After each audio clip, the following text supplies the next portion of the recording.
The anime begins with the protagonist reflecting on the meaning of seeing. He was born without the ability to see, and his family has already accepted this reality. Even so, everyone asks him to keep trying and to be proud of himself, because they believe he has the eyes of a hero. Still, the boy continues to question himself, trying to understand why he cannot see like others do. Shortly afterward, Kunon is called by his teacher to begin his lessons. He is taken to the classroom by one of the mansion's maids. Kunon finds sword training somewhat complicated, but the maid comments that with magic he can accomplish impressive things. The boy starts thinking about how far he could go without someone's help, knowing that he cannot move around on his own or perform tasks without support. After some time, Kunon finally arrives at the room where his master is, the one responsible for teaching him how to use magic. During the lesson, the teacher asks what he is already capable of doing.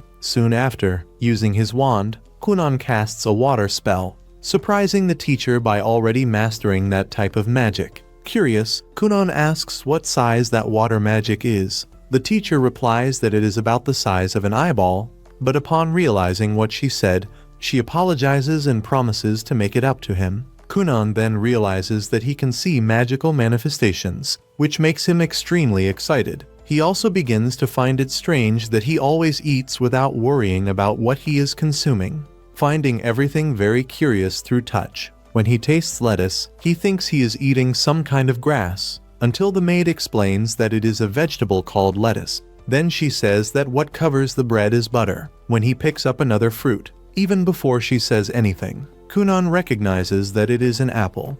The maid notices that he has been trying many new things and showing a lot of curiosity. When he smells a strawberry, he notices that its scent is very strong. The maid gets a bit too excited and starts pressing different foods against his cheek so he can guess what they are. Kunon gets slightly annoyed, and she apologizes for getting carried away. Later, Kunon's teacher arrives at the library asking which book he would like to listen to that day. He asks for a work about the history of the Holy Knight of Hungary. The teacher is surprised by the sudden request, but the maid assures her that it is fine. She warns that if the content becomes too heavy, Kunon can ask to stop. The boy shows that he wants to learn many things and is becoming increasingly curious about the world. Then it is explained that long ago, a great war occurred involving heroes from many lands and the demon lord. The hero of that kingdom, Histoa Hunglia, managed to defeat the enemy, but lost an arm and a leg in the battle.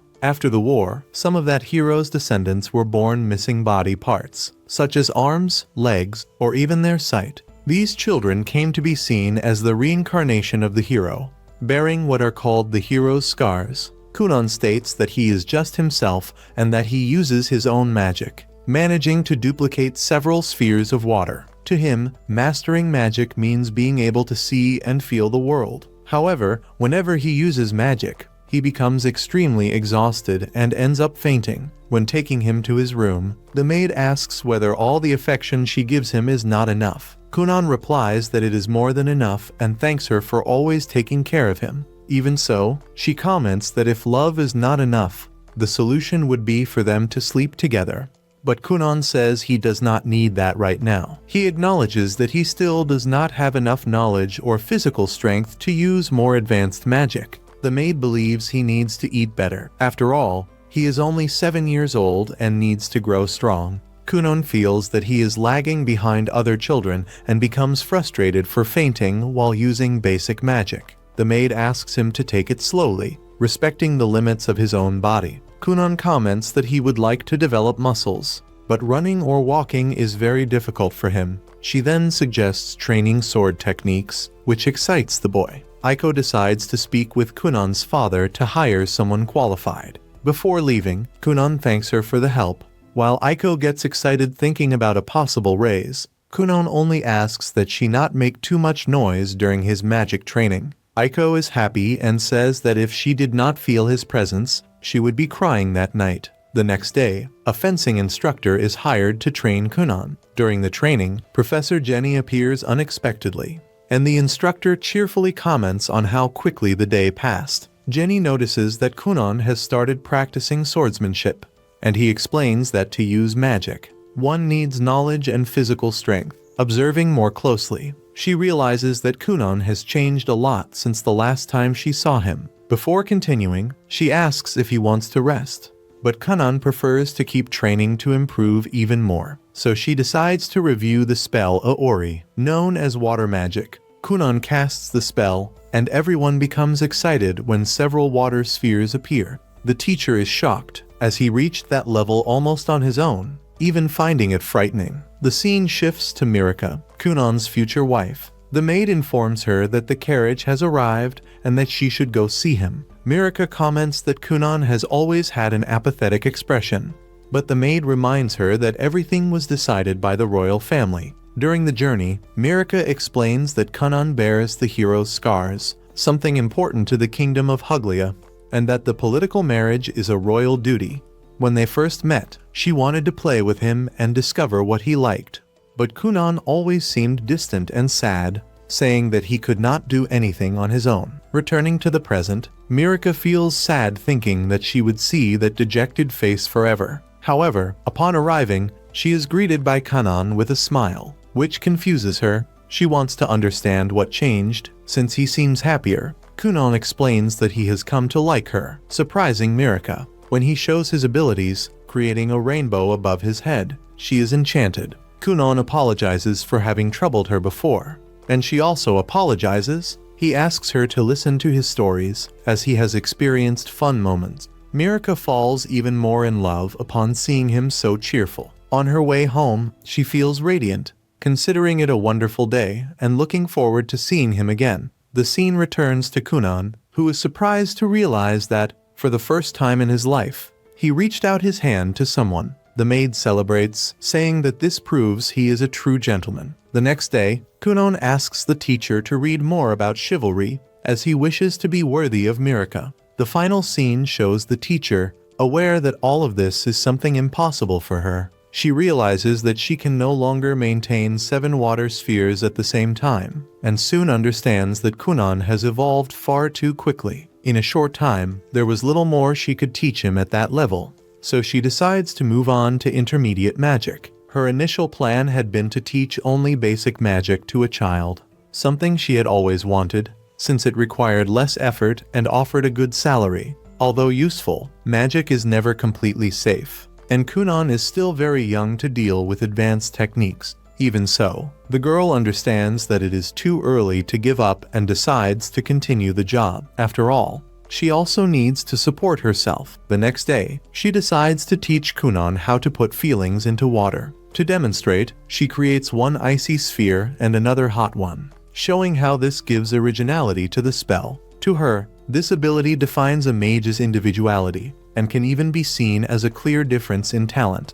Next, Kunon decides to try. He uses his magic and asks Aiko to taste it. When she does, she realizes it is plum juice. The teacher is shocked, because he accomplished in seconds something she had spent the entire night studying.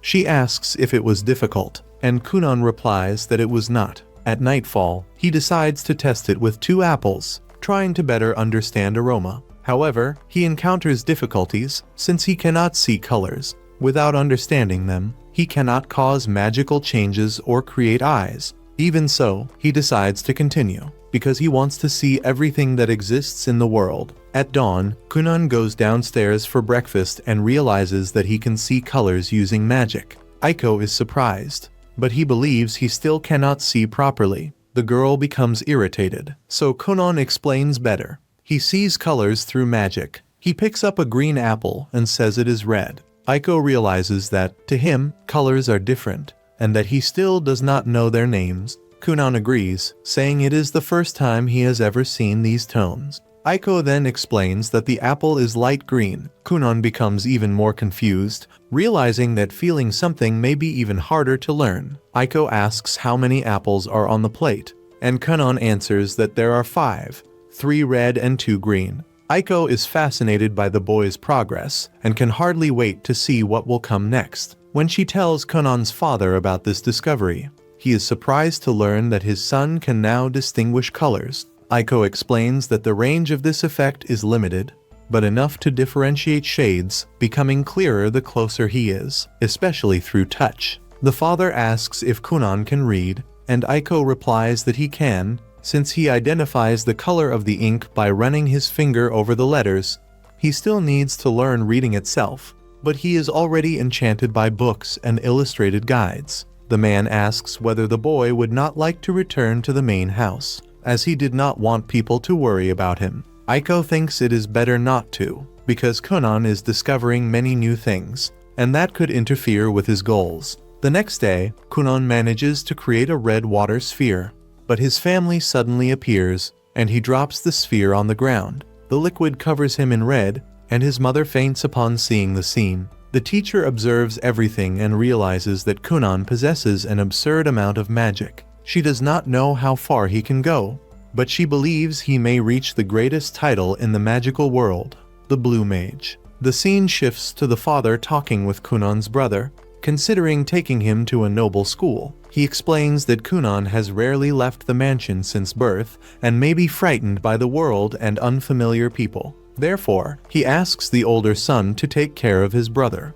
The boy remembers that before he could not protect him and feels afraid, but promises that this time he will do everything he can to help. He decides that, no matter the cost, he will be a true older brother. The scene returns to Kunon, who can now read several books, making everyone happy with his progress. The teacher arrives shortly after and notices the cheerful atmosphere. After teaching Kunon about knightly behavior, she remembers that Aiko also wanted him to have a sense of humor and wonders whether it was working. An elegant and amusing man suits Kunon, even if he seems a bit strange. Even so, she acknowledges that he is much better than before and far more adorable. At nightfall, Aiko decides to take him to meet his father. Before that, she asks Kunon to warm her a little with magic, and she feels better. Kunon asks if he did something wrong to be scolded, but Aiko says no, reminding him that he had already been warned when he created the blood sphere. Upon arriving at the main house, the butler welcomes them,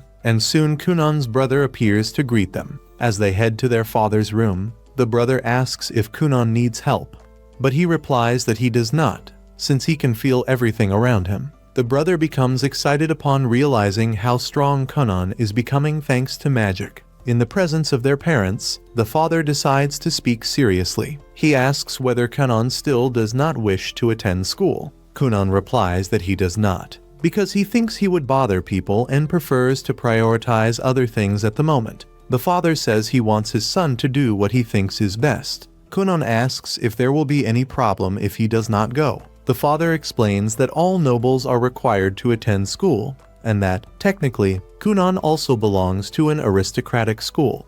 Kunon asks if that is not enough, and the father explains that, due to the circumstances, the king granted special permission for him not to attend. Even so, he asks Kunon to think it over. The boy then asks only how he should spend his allowance. The father shows concern about Mirka and asks Kunon to take this more seriously. Nobles who do not fulfill their duties end up at a social disadvantage, and this could harm Princess Mirka's future. Faced with this, Kunon decides to go to the academy. At first, he finds it all a nuisance. The father explains that he does not need to study for years, only take the promotion exam. There are 5 tests, so it is enough to go 5 times to obtain the official diploma. The brother comments that he and Princess Mirka will graduate in the next exam and will end up together. If that is the decision, the mother will take care of the preparations. Before leaving, the father reminds him that other members of the royal family study there,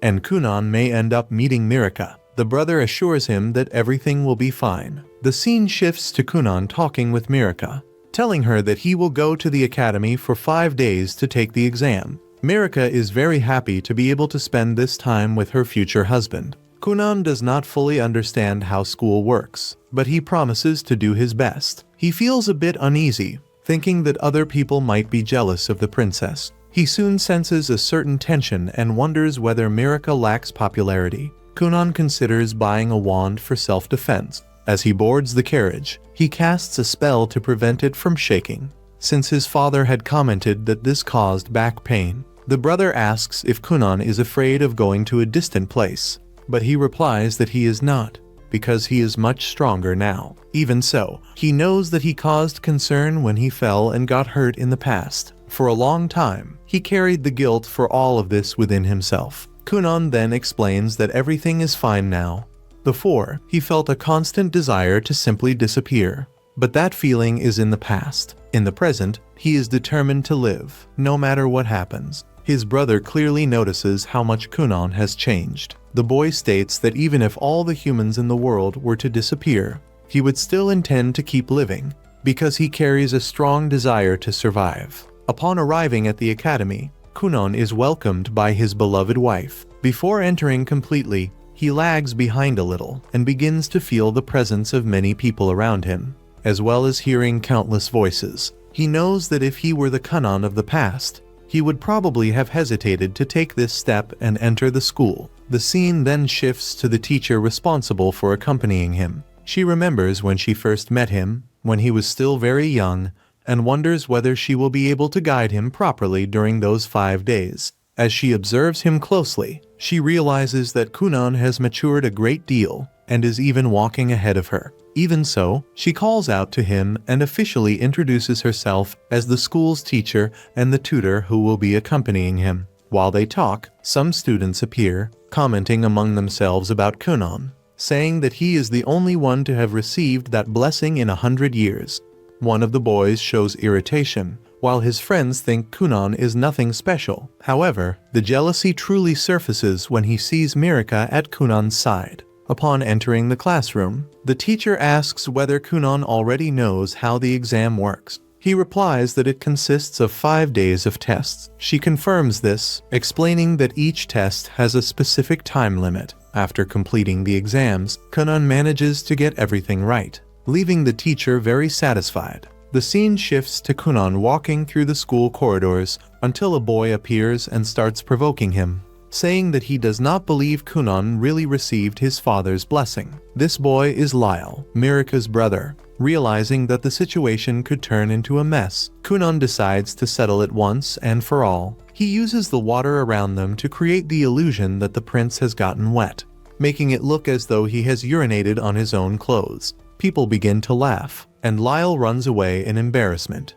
Kunon's brother panics at the scene, but Kunon is thinking of only one thing: eating a hamburger. The episode ends with Mirika's brother consumed by anger toward Kunon. And that brings the second episode to a close. If you enjoyed it, don't forget to leave a like and subscribe to the channel for more content. I'll see you next Sunday with more of this anime. Bye.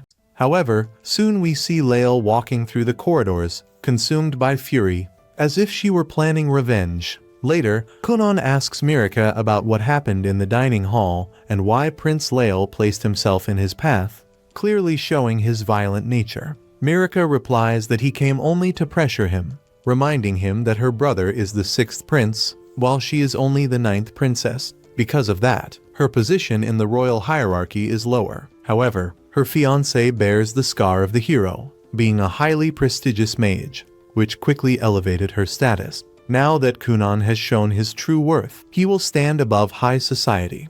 Despite everything, Mirika says she is happy to be his fiancé, and Kunon comments that when he meets the king, he intends to kneel as a sign of gratitude. After that, he says that he would like to apologize to Lyle, but neither he nor Mirika allow it. Soon after, they head off to meet the teacher. They are informed that this would be Kunon's final test, in which he would need to learn how to modify the texture of water. Kunon turns the water into ice, but the shape resembles an apple. Jane then suggests that he touch different objects to reproduce their textures, something that will be seen later. At another moment, Kunon is playing horse, which Ino finds strange. At that instant, Mirika appears, and Kunon comments that he barely feels the passage of time. He says that on the last day, when he hears the teacher's voice, he feels as if the world fills with a deep sadness. Mirika responds in an exaggerated way, saying that he will not leave until sunset, which drives the sadness away in seconds.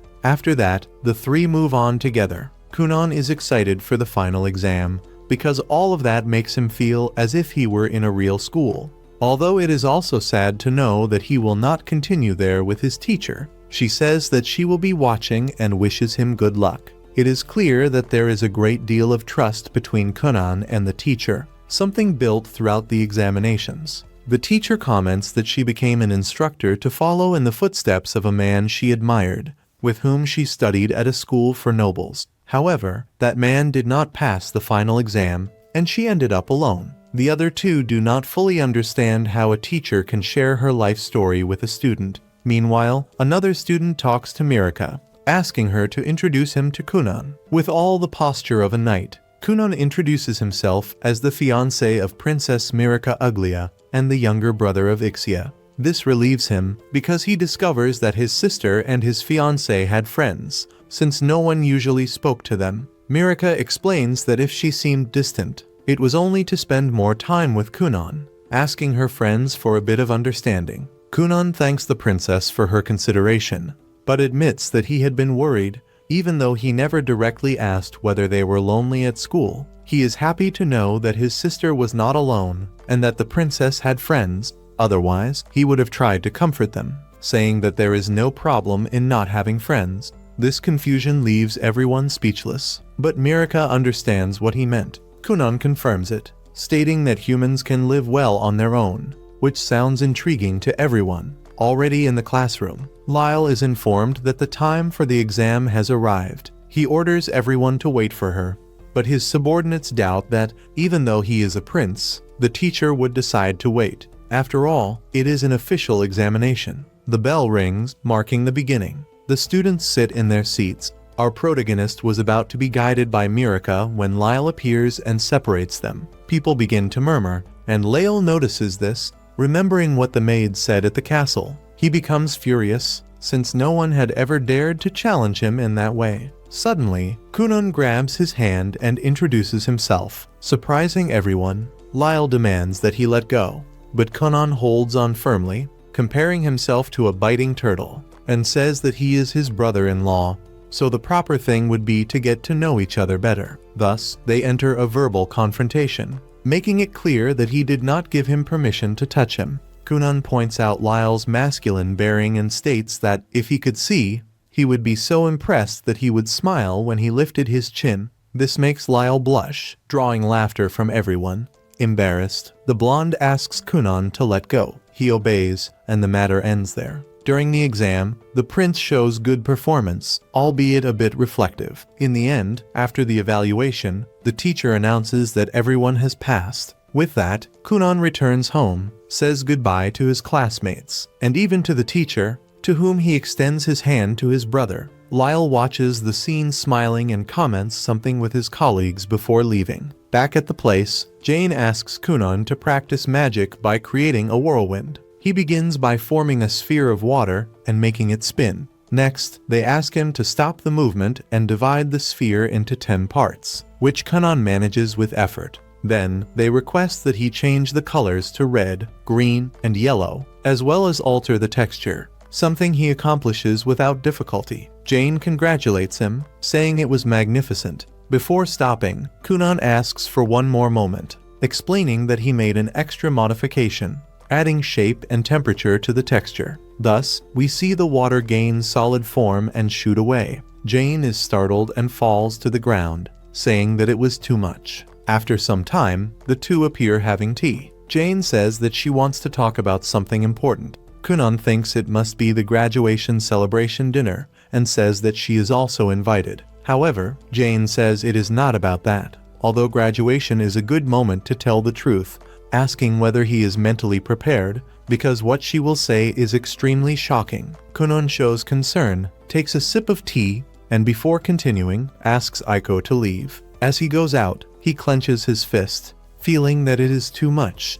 Suddenly, Kunon imagines that Jane is a goddess of the night sky, about to depart and return to her own world. Jane likes him. This is Kunon's story, but it is not limited to just that. The truth is that, for her, there is nothing left except to continue teaching. She confesses that, for some time now, she has felt that she has nothing new left to pass on. Everything she knew about elemental magic, especially the kind that was not focused on attack, had already been taught. Now, Kunon can handle magic better than she herself can. Jane believes that she would only need to learn some kind of unprecedented magic in order to surpass him again. Hearing this, Kunon stands up and says that this is not true. He admits that he always liked her tricks, the creative ways she used to make the content understandable and interesting. Even so, when she tried to teach him using only pure magic, Jane had already realized that Kunon had noticed her desperation, which, in a way, made her feel more at ease. Kunon then says that his own magic expanded precisely thanks to her tricks. He remembers when they talked about Aori, comparing the sphere she had created, and how that opened his eyes. Jane gave Kunon a purpose in life, something that involved much more than simply casting spells. The tricks taught him about the depth of magic. Because of that, Jane asks whether he should not stop repeating these techniques. She comments that she made a great effort to invent something new, trying to deceive him, but nothing seemed to work. Kunon refuses to believe that she was really being deceptive. He asks whether she intends to leave because of the salary, saying that he can ask his father to pay more. However, Jane makes it clear that this is not it. She cannot stand receiving so much money when she feels that she no longer has anything to teach. Before, she managed to keep going, but now she can no longer continue in the same way. Standing in front of him, Jane says that Kunon should learn from a wizard better than her,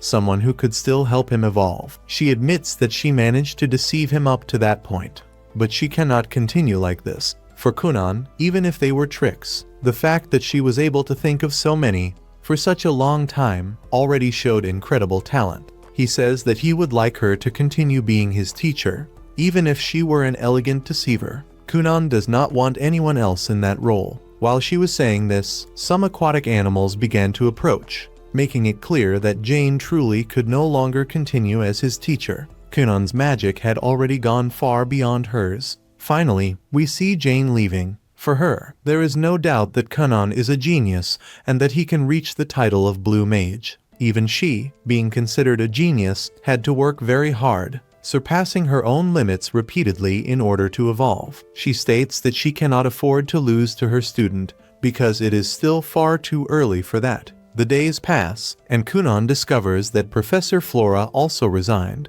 She congratulates him, saying that he has already completed the entire curriculum. Kunon laments not having been able to say goodbye, but Aiko explains that Flora did not want to, because she might end up crying. Faced with this, Kunon decides to write a letter of thanks. Aiko supports the idea and even asks him to find out whether, at the mansion, there is any employee between 18 and 25 years old, well-paid, tall, and handsome. Hearing this, Kunon becomes dejected. He asks whether she might leave when he gets married. Aiko apologizes, but confirms that yes, she will. She says that now they can already live on their own without problems, so it will not be necessary. This makes Kunon even sadder, and he says that he will not be able to deal with it. He tells the story of a rabbit that died when it felt lonely. Irritated, he exclaims that he will not ask Flora for anything else. During a family dinner, Kunon says that Flora recommended that he look for a talented wizard to train him.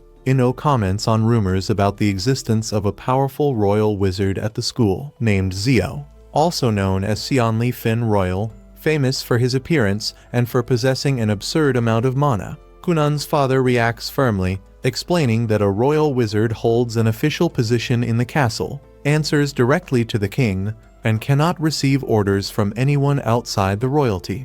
In addition, these wizards rarely leave the castle, and access to them is extremely restricted. Even understanding the difficulty, Kunon imagines an unlikely plan to reach the castle and encounter a wizard by chance, an idea that his father immediately rejects. Kunon then turns to his mother, who ends up agreeing and asks her husband to at least present the proposal to the king. To end the discussion, the father agrees to present the situation to His Majesty. In the royal castle, an albino woman analyzes documents related to an unusual case. A child apprentice wizard requesting direct training from a royal wizard. She comments that power and status do not impress wizards of that level, but mentions that her younger sister, Mirika, was enchanted by Kunon. Upon reading the documents more carefully, the man is surprised by the boy's name, showing great interest in the protagonist's potential.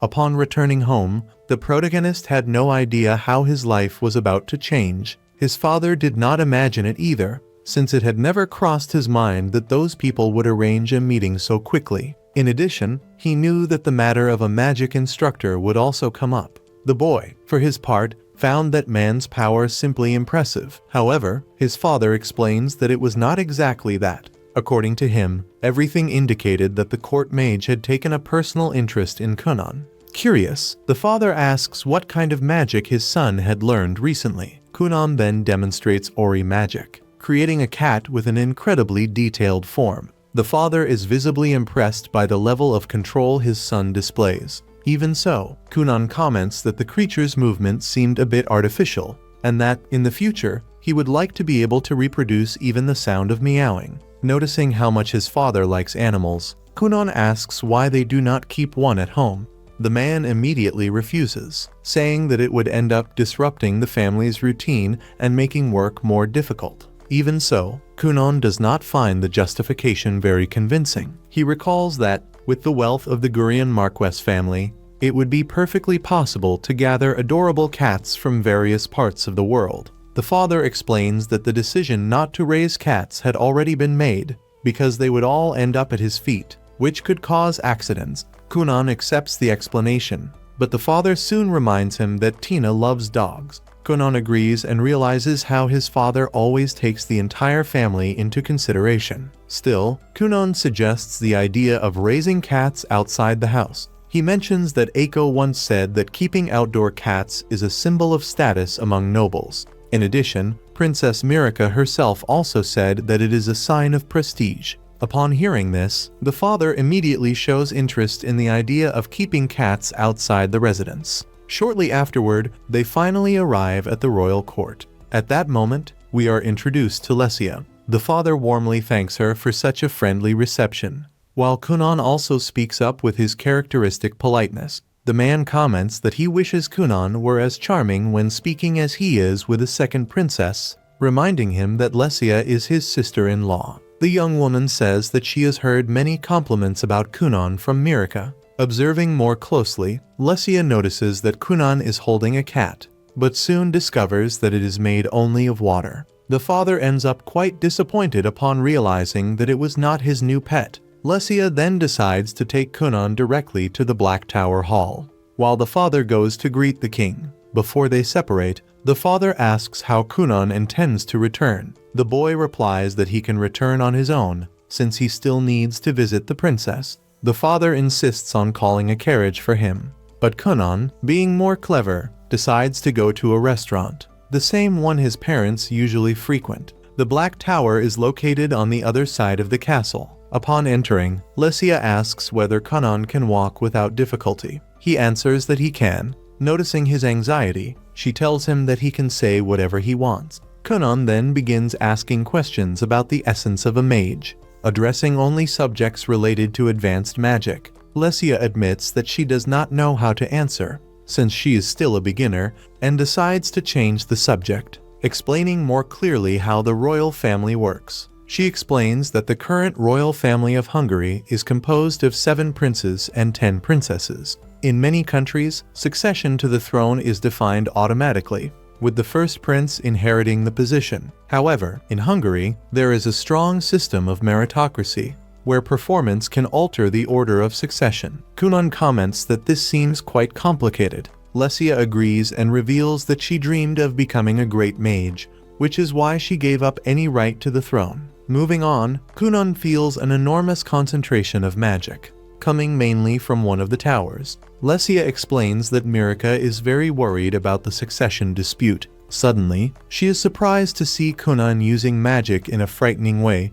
He creates ice beneath his feet and begins to slide across the floor as if he were skating. Kunon asks whether she would like to try as well. Lesia agrees, but asks him to wait a little. She advises him not to act recklessly, not to get involved with any faction, and also not to sign or take responsibility for any important documents. Then she asks him to make her slide as soon as possible. The two begin moving quickly through the corridors. 2 guards try to stop them, but are left behind due to their speed. Soon, Dario appears and asks what is going on. He notices Kunon and Lesia passing through several parts of the castle until he finally manages to catch them. After being stopped, both apologize. The scene then shifts to Kunon's father asking what happened. A man replies that a mage was causing trouble in the castle, but that he had already been captured. The father realizes that it is his son and becomes worried. Next, we see Kunon talking with Rondamund Aktard,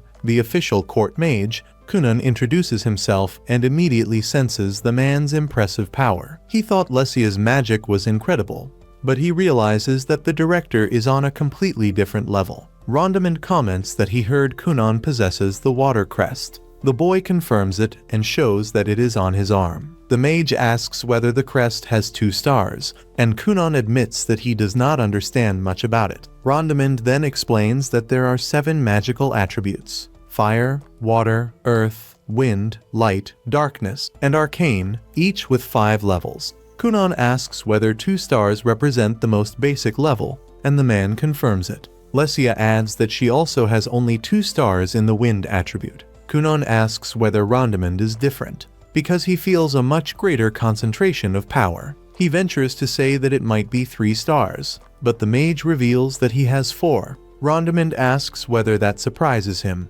but Kunon says it does not, since this is the first time he has heard about crest levels. The director comments that, sooner or later, he will end up understanding. Kunon asks whether the level makes a big difference in the magic used. Rondamund replies that not so much, because what really matters is the total amount of magical power, and, above all, what the person learns from that point onward. He ends the subject by saying that now it is time to have some fun. They head outside, where several students are gathered. The director shows curiosity about Kunon's abilities. Lesia comments that she has already tested him and states that his power is frightening. The people around recognize Kunon as the boy with the hero's scar, and everyone comments that he even gave the Knight Dario a hard time. The curiosity about his magic grows even more. The director then asks a student to step forward and use his power. Upon seeing Ori magic in action, Kunon is impressed and asks whether it would be possible to steal it. He recalls that his teacher taught him that he can use spells that are already being manipulated by someone else.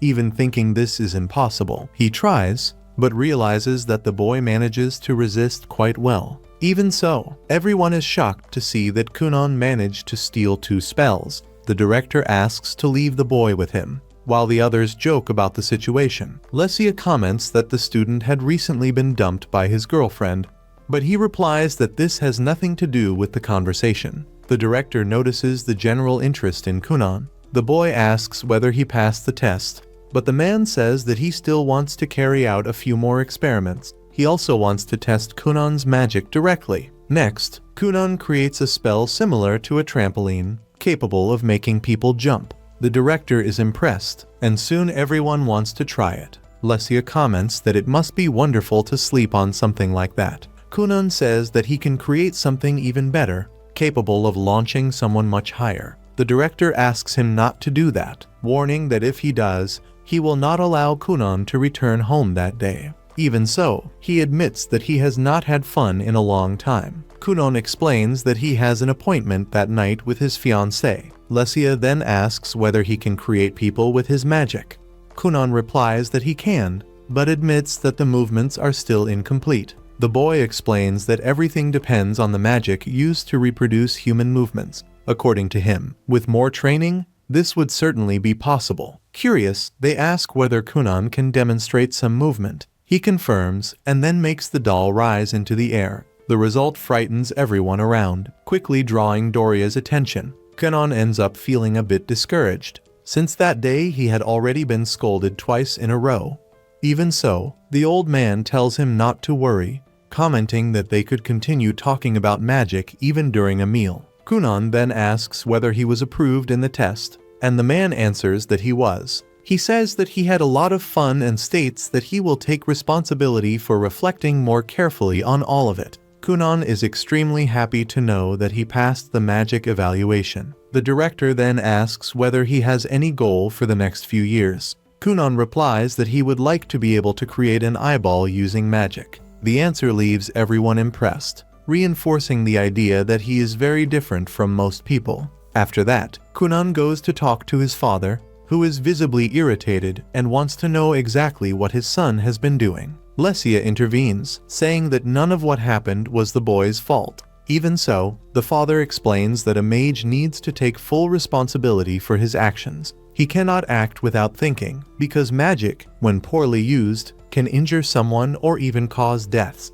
Kunon agrees, apologizes, and says that he is sorry for what happened. When they return home, the father is impressed to realize that Kunon stayed in the tower until so late and concludes that his son must truly be very powerful. He also notices that everyone seemed to like the boy quite a lot. Lesia then reminds Kunon that he needs to meet his fiancée for dinner. Kunon realizes that it is already night and that he needs to hurry, but remembers that he is all sweaty and still has not taken a bath. Lesia suggests an idea so that he can reach the girl. Kunon then creates a sphere of water and uses wind magic to make it fly. Kunon believes that this might not be a good idea, because the girl might have a fiancé, and if he saw that, he could interpret everything the wrong way. Lesia insists that he do it quickly and reminds him that she does not have a fiancé at all. The two end up flying at an impressive speed and land in a very dangerous way. Lesia apologizes, saying that she should have gone more slowly. Kunon comments that, even so, they could take advantage of it to do more experiments. Before they can continue, Dario appears at the location and scolds Lesia, reminding her that she is part of the royal family and should not get involved in such dangerous situations. And thus, the 4th episode comes to an end. I hope everyone enjoyed it. Leave a like, subscribe to the channel to follow more videos like this, and see you next week. The scene cuts to Mirika, who spends all her time looking from side to side, clearly worried, waiting to see whether Kunon would appear at the place. Her maid notices that this is the girl's first date and considers it natural for her to be so nervous. Suddenly, news arrives that Kunon has finally shown up. When she sees him, Mirika hears words she has never heard in her entire life, making her heart beat even faster. Kunon asks to hold her hand, saying that this way they could both enjoy the date better. After walking for some time, they finally arrive at the restaurant. Throughout the entire walk, Kunon does not stop praising Mirika. The maid soon realizes that Kunon has a charming manner and understands why he managed to captivate Mirika so quickly. The girl asks whether he went to the Black Tower. Kunon answers that he did, accompanied by Lesia, Mirika's sister. In addition, he also passed the test. There was still no information about who his magic instructor would be, but Kunon says he is certain that the matter will receive proper attention, just like the color and perfect shape of Mirika's nails. The maid notices that Mirika is quieter than usual, but Kunon keeps talking, telling interesting stories and, with every sentence, praising the girl even more. This starts to irritate the maid, although, with time, she realizes that Mirika is truly enjoying herself. After dinner, Kunon says that that was the most he could do at the moment. However, when he married Mirika, they could live moments like that every day. Walking together through life, he confesses that he can no longer imagine his future without her. The maid is completely shocked, but also very happy to hear those words. When they arrive home, Mirika remains enchanted by everything Kunon said, and the maid only asks her to go to sleep. The scene then cuts to Kunon at his house, having breakfast. Suddenly, his maid calls him and asks him to produce foam to wash the clothes so that no dirt remains. Kunon gets a little irritated, as he was focused on his report. The maid asks him not to strain himself so much, reminding him that he spends too much time locked in his room. Kunon explains that he needs to write everything down before he forgets. But even so, she insists that he at least get a little sun, saying that this is part of growing up. Kunon understands and comments that he believes women like tall boys. The maid replies that there are people like that, but that regardless of it, she likes Kunon the way he is. Kunon almost says that he likes her too, but stops himself when he remembers that he is engaged to Mirika and would feel bad about it. After helping Aiko, he asks whether any letter has arrived for him. She answers that not yet. Kunon imagines that his instructor has still not been decided. The scene changes to the school, and the boy goes to call Xian. Upon entering the room, he finds the young man passed out over several scattered sheets of paper. Xian merely murmurs for them not to disturb his precious sleep. The boy says that the manager is calling him, which makes him wake up immediately. Back at home, Kunon finally receives his letter and discovers that his instructor will be Xian.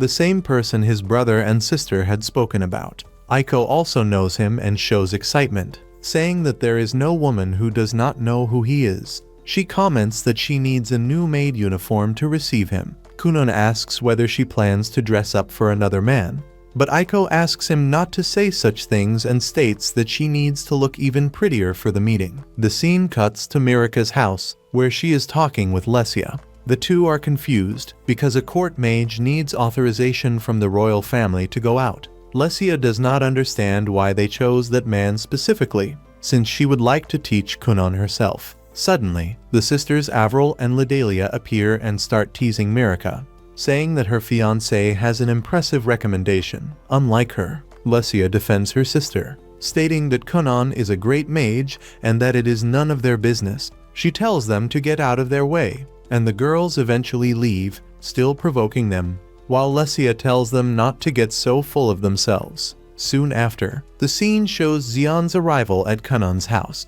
He praises Mirika the entire time and asks whether she changed her perfume, but she replies that she does not use perfume in the morning, because they say it is not good. Xion realizes that Kunon will be his apprentice, but does not understand what people see as so special about that boy. When Xion steps down from the carriage, Aiko is enchanted. Kunon, on the other hand, feels the man's magical power from a distance and realizes that he is the strongest he has ever encountered. Mirika asks why Kunon is so quiet, and he decides that Xion will be his example and mentor. They introduce themselves, and Xion immediately says that he hates brats like Kunon. In addition, he states that he has not officially accepted being his instructor yet, and that he only came there because he was forced to. At that moment, Dario appears, and Kunon apologizes for what he did 3 days earlier. Mirika asks how they know each other, and Kunon replies that it is a long story.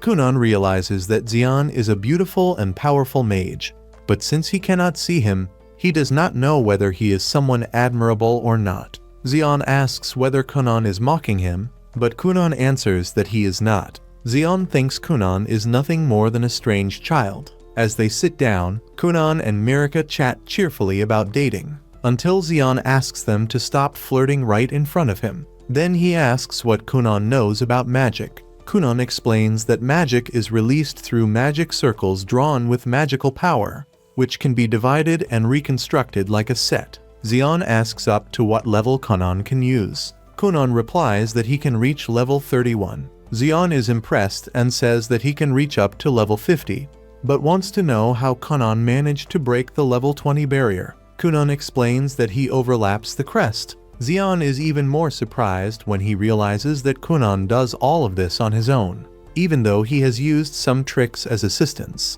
Xion remembers that Lesia also wanted to be Kunon's instructor and comments about it. Lesia explains that when Kunon appeared on that occasion, Xion did not even show up because of laziness. Xion clarifies that it was not by his own will, but because he was forced by the academy director. Returning to the present, Xion finally understands why so many people want to be Kunon's instructor. He acknowledges that the boy is extremely talented. He then stands up and asks Kunon to show everything he can do. Before that, Kunon asks how to reach the 50 levels. Xion replies that he will not teach that now, as it would be a waste of time. If Kunon proves his worth, he can ask for it directly. Xion states that, in order to teach him, he expects to be constantly flattered. Mirika believes that her beloved would never do something like that. But, to everyone's surprise, Kunon begins to praise Xion far more than necessary, leaving everyone embarrassed. Annoyed, Xion asks him to stop calling him master, stating that he has not yet acknowledged his talent, and explains that his own crest is that of Earth, with 3 levels. Kunon is informed that he must use his magic to destroy the stone wall that was created in front of him. If he fails, that will be the last time they meet. In addition, they demand that he better demonstrate water magic, since everyone comments on how highly praised it is. When he creates a bubble for Xion to sit on, the man is surprised by how comfortable and soft it is. Shortly after, he ends up falling asleep, leaving everyone around impressed by how natural the situation is. Meanwhile, Kunon remains completely focused, gathering energy to try to break the barrier before him. When he touches the surface, he feels how resistant and compact it is. That magical power sustains both the durability and the firmness of the structure. That magic is based on a crest. The crest, in turn, is a magic circle. The caster has the ability to reorganize this circle, generating different magical effects. These circles being the foundation of all existing magic. The whole arises from the division and reconstruction of the original magic circle, representing the number linked to the essence of the spell. This value indicates the level of originality achieved. Observing carefully, Kunon realizes that the stone wall before him surpasses 50 levels of magic. Faced with this, Kunon decides to talk to Mirka. Since Xion continues sleeping, only after about 2 hours does he awaken. Xion questions why the wall has not yet been destroyed and whether Kunon has given up. Kunon answers that he did not give up, he was just waiting for him to wake up. Facing the barrier once again, Kunon decides to use the same magic he usually employs to wash clothes. Xion asks why he chose that particular magic, and Kunon replies that he considered it simpler to use. Instead of destroying the wall, he chooses to remove it. The man is surprised by this choice, because there is an appropriate magic for each type of situation. A true mage is someone capable of perceiving this clearly. After witnessing Kunon's magic, Xion decides to accept him as his disciple. He states that the boy is extremely lucky to have him as a mentor. However, he makes it clear that he does not want to see him flirting all the time, because the master must be more important than the fiancé. He then asks how Mirka intends to deal with this situation. Kunon will become his disciple and grow greatly on his journey. In a short time, several women will begin to approach him. Mirka knows this is true, because Kunon truly possesses extraordinary talent. She also understands that, if that happens, she may not be able to have a future by his side. Kunon only asks that Xion not be cruel to Mirka. Sometime later, Mirka is at home and realizes that she cannot continue that way. If nothing changes, she feels that she may end up losing the great love of her life.